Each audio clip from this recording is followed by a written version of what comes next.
Ada ini kan? Itu kebalik. Nah, itu. Nah, kadang tuh jauh kan di situ. Nah. Ada ini. Pemeriksaan yang Dah. keamanan. Dah. Terima kasih. Alhamdulillah dan mudah-mudahan semua diberikan kemudahan oleh Allah untuk bisa sehat kembali. Terus kemudian apapun yang dilakukan Allah berbalasan yang lebih baik lagi. Luar biasa sangat buat semuanya.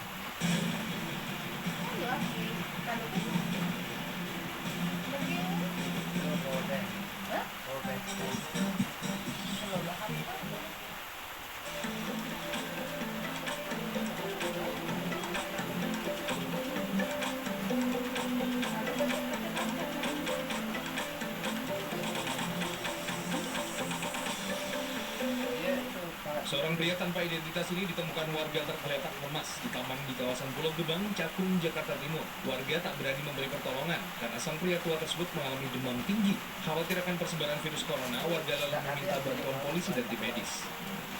Mendapat laporan warga, tim medis dari puskesmas terdekat datang dengan mengenakan APD lengkap. Setelah mendapat penanganan awal, pria tanpa identitas tersebut lalu dievakuasi ke rumah sakit. Pasca adanya warga Kelurahan Kota Bambu Utara yang positif COVID-19, petugas Kelurahan Jatipulo menutup akses perbatasan kedua kelurahan. Lurah Jatipulo, Palmerah, Jakarta Barat, Beni Saputra, mengatakan tujuan penutupan jalan agar warga tidak melintasi kawasan zona merah. Penutupan jalan bersifat sementara dan sebagai alternatifnya warga dapat mengakses jalan lain meski memutar lebih jauh. Sementara di Koja Jakarta Utara, seluruh akses ke permukiman di Kelurahan Rawabadak dan Kelurahan Tugu Selatan ditutup. Warga memasang spanduk larangan tamu berkunjung dan kamera pengawas dipasang di sejumlah titik untuk memantau aktivitas warga. Sebelumnya, penutupan akses jalan alternatif oleh warga juga terjadi di RW 04 Cipinang Melayu, Jakarta Timur.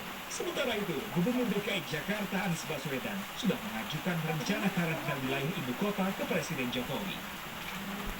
Selain itu, pemerintah juga mengembangkan darurat sipil untuk memutus rantai penularan virus corona di tengah masyarakat. Sementara, Ketua Gugus Tugas Percepatan Penanganan Corona, Budi Gunarto mengatakan, darurat sipil efektif dalam mencegah penyebaran corona. Namun, ada sejumlah catatan bila darurat sipil diberlakukan.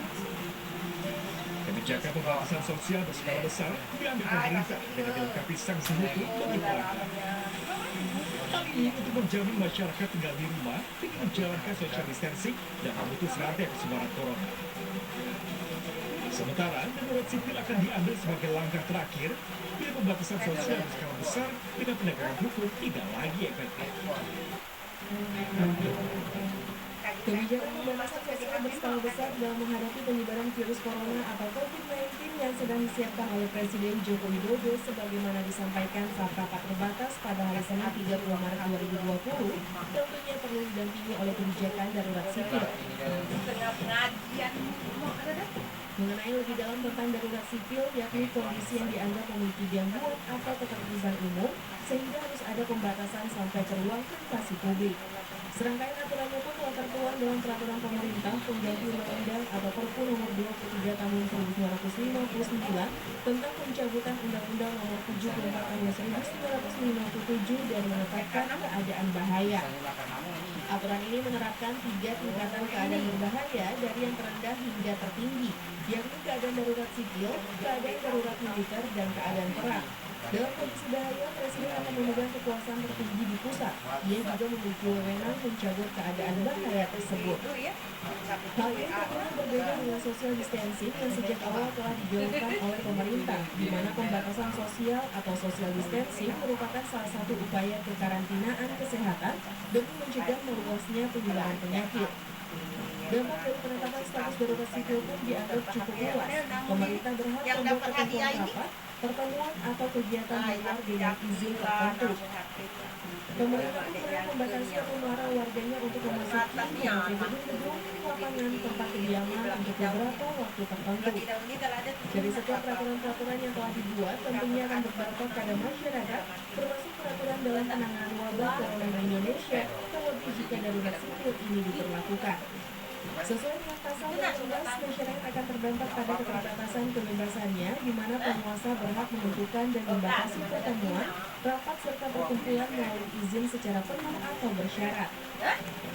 Presiden Joko Widodo melalui juru bicaranya Fadjrul Rahman menjelaskan bahwa status darurat sipil memang bisa dijadikan instrumen agar penerapan pembatasan sosial berskala besar berjalan efektif. Namun pemerintah menjadikan status darurat sipil ini sebagai opsi terakhir.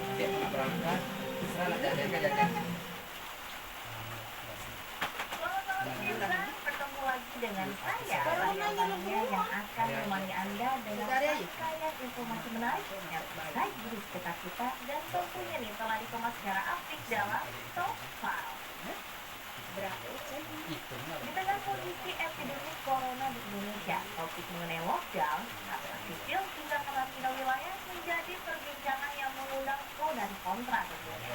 Hal itu menyusul dari pernyataan Presiden Joko Widodo dalam pengantar rapat terbatas di Istana Kepresidenan Bogor yang kemarin pemirsa. Dan seperti apa berita lengkapnya, kita saksikan informasinya berikut. Pemerintah Kabupaten Garut, Jawa Barat melakukan penyekatan terbatas untuk mengantisipasi adanya pergerakan banyak orang, terutama di wilayah zona merah pandemi virus COVID-19. Sama halnya di Bandung, Jawa Barat, melakukan karantina wilayah di kawasan Jalan Alun-Alun, Asia Afrika, Jalan Braga, Dago, dan Jalan Diponegoro. Tidak hanya di jalan-jalan utama, Pemkot Bandung juga menutup sementara seluruh pusat perbelanjaan dan tempat wisata. Gubernur Jawa Barat Ridwan Kamil dan kepala daerah melakukan lockdown, namun hanya mengizinkan karantina wilayah atau menutup wilayah di RT dan RW untuk desa dan kelurahan. Maksimal penutupan sampai wilayah kecamatan dipersilakan, dengan syarat daerah-daerah yang ditutup ada penyebaran virus COVID-19 yang cukup masif. Di Tegal, Jawa Tengah, karantina wilayah sudah diberlakukan sejak Senin kemarin. Namun tidak berpengaruh pada aktivitas warga dikarenakan penutupan jalan belum seluruhnya dibatasi. Petugas kesehatan memeriksa satu persatu suhu tubuh penumpang yang baru turun dari bus di terminal Raja Liksi, Bojonegoro, Jawa Timur. Pemeriksaan diperketat lantaran mayoritas para penumpang berasal dari zona merah pandemi virus corona seperti Surabaya dan Gresik. Ratusan warga sejumlah desa Majalengka tiba dari Jakarta. Sebagian besar mereka berprofesi sebagai tukang kredit di daerah zona merah seperti Jakarta, Bogor, dan Bandung. Dengan menggunakan 12 kendaraan pariwisata, satu persatu warga yang turun dari kendaraan langsung disemprot disinfektan dan mengecek suhu tubuh dan langsung dikumpulkan guna diberikan arahan.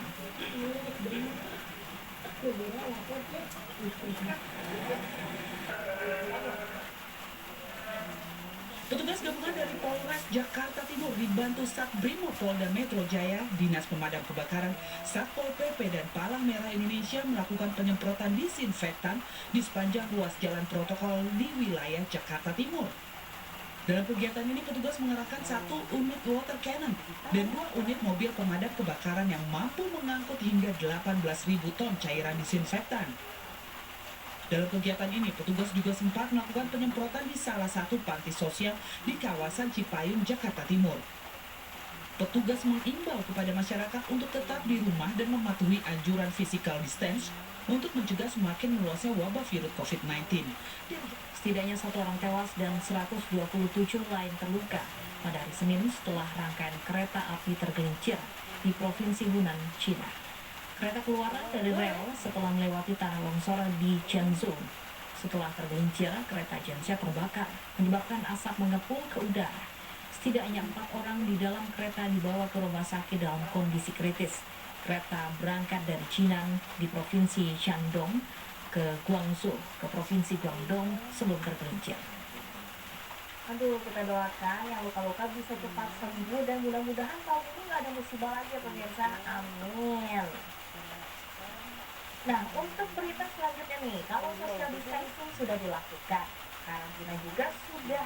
Nah, ada satu lagi cara nih yang terbilang unik dan juga inovatif, yaitu melacak pergerakan seseorang melalui aplikasi yang ada di smartphone. Ini yang beneran pemirsa. Jadi kita bisa tahu nih data pasien, pergerakannya, serta jarak dengan orang yang terinfeksi. Nah, negara mana saja kah yang menerapkan sistem ini? Langsung aja kita cari tahu di Top 5. Sebaran yang begitu cepat, luas, dan tidak dapat dikendalikan seakan terus membuat pemerintah untuk berinovasi dalam menyuguhkan solusi demi perlambatan virus corona. Layaknya 5 negara berikut ini yang memanfaatkan teknologi untuk melacak penyebaran virus corona SARS-CoV-2 di negaranya masing-masing sebagai upaya dalam mengawasi pergerakan warganya agar penularan virus tersebut tidak semakin luas. Yang pertama, ada Korea Selatan, di mana pemerintahnya memantau ketat setiap warga Korea Selatan dengan menggunakan ponsel. Dibandingkan dengan negara lain, pelacakan Korea Selatan ini dinilai lebih maju sebagai mereka bisa melacak setiap ponsel pengguna dan dituangkan dalam peta. Lewat peta itu, setiap warga Korea Selatan bisa melihat apakah mereka sempat berpapasan dengan pasien COVID-19. Pemerintah juga dapat melacak jejak pasien dari kartu kredit hingga wawancara tatap muka. Kedua data tersebut ikut dimasukkan ke dalam peta untuk melihat pergerakan pasien. Tidak cukup sampai di situ, pemerintah ponsel pun mengirimkan SMS blast kepada warga yang diduga telah bersinggungan dengan pasien COVID-19. Data yang diberikan secara signifikan ini tentunya mengundang pro dan kontra, bahkan beberapa pihak menganggap pemerintah telah melanggar kebebasan sipil. Kedua, ditempati oleh negara Iran yang membuat aplikasi AC-19, pemerintah Iran meminta agar jutaan masyarakatnya menginstal aplikasi tersebut sebelum pergi ke rumah sakit atau pusat kesehatan. Aplikasi tersebut diklaim bisa mengumpulkan data lokasi secara real-time dari penggunanya.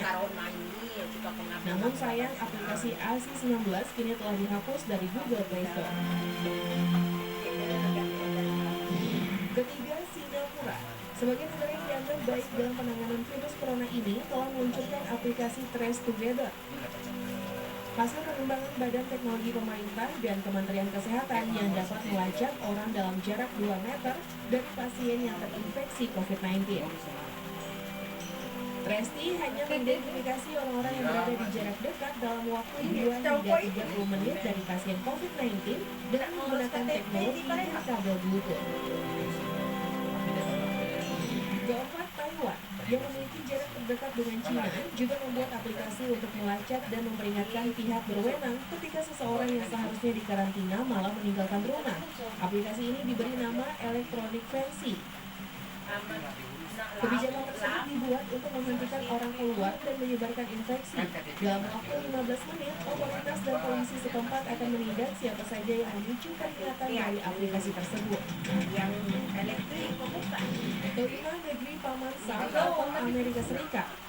Melansir dari Bergismo, pemerintah Amerika Serikat telah mulai menggunakan data lokasi untuk melacak penyebaran COVID-19. Laporan dari sumber The Wall Street Journal juga mengklaim bahwa pemerintah federal, negara bagian, dan lokal telah mulai menggunakan data lokasi yang dianonimkan. Artinya, pemerintah Amerika Serikat tidak akan terhubung secara spesifik dengan warga yang dideteksinya.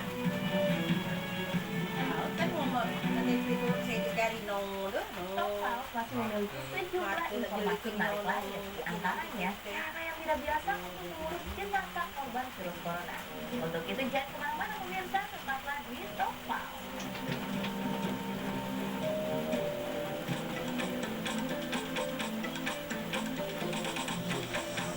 Mau kemana? Itu larutan penyegar cembadak. Udah terlambat. Kesehatan penting loh. Dulu juga kamu kan pernah muda. Iya. Kamu benar yang terlambat. Ini di bawahnya. Ingat kembali kisahnya yang ada badaknya.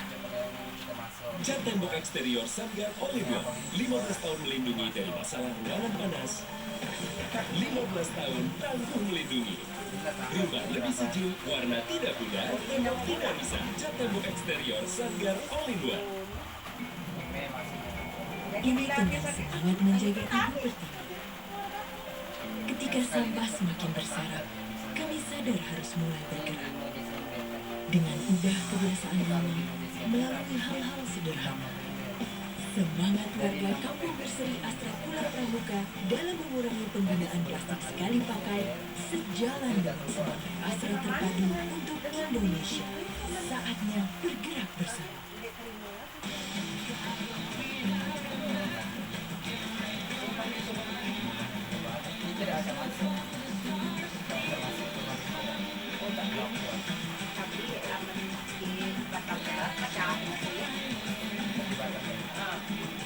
What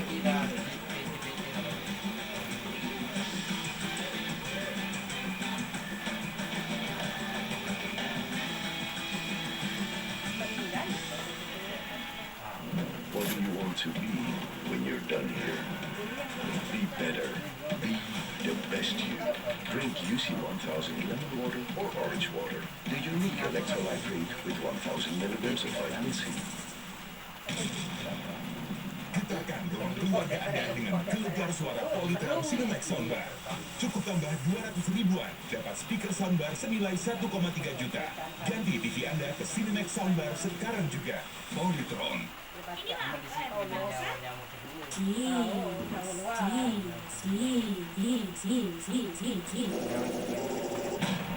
Baru, Cheesefeel, suap renyah dengan krim keju gurih. Cheesefeel, kelewatan giginya.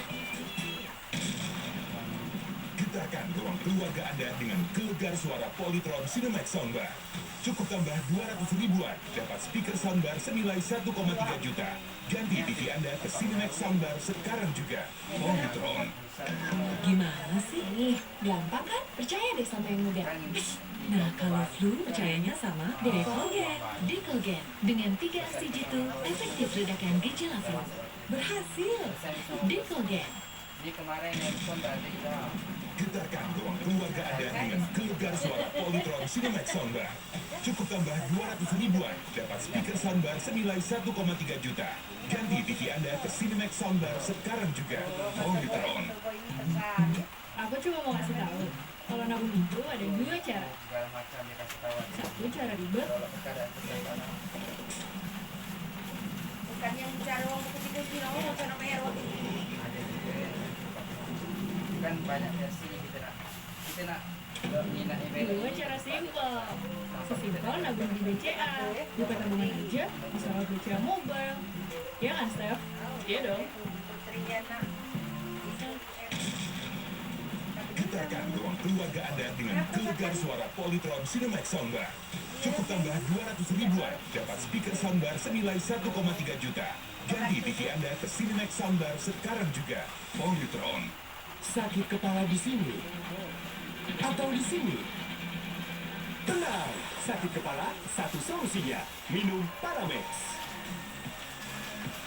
Sakit kepala Paramex obatnya. Produksi Konimex. Aduh, nyeri otot. Nyeri otot. Segera redakan dengan Paramex nyeri otot. Nyeri otot, nyeri sendi, pegal hidup. Paramex nyeri otot. Produksi Konimex. Pilihnya tabung atau basi. Sama kata.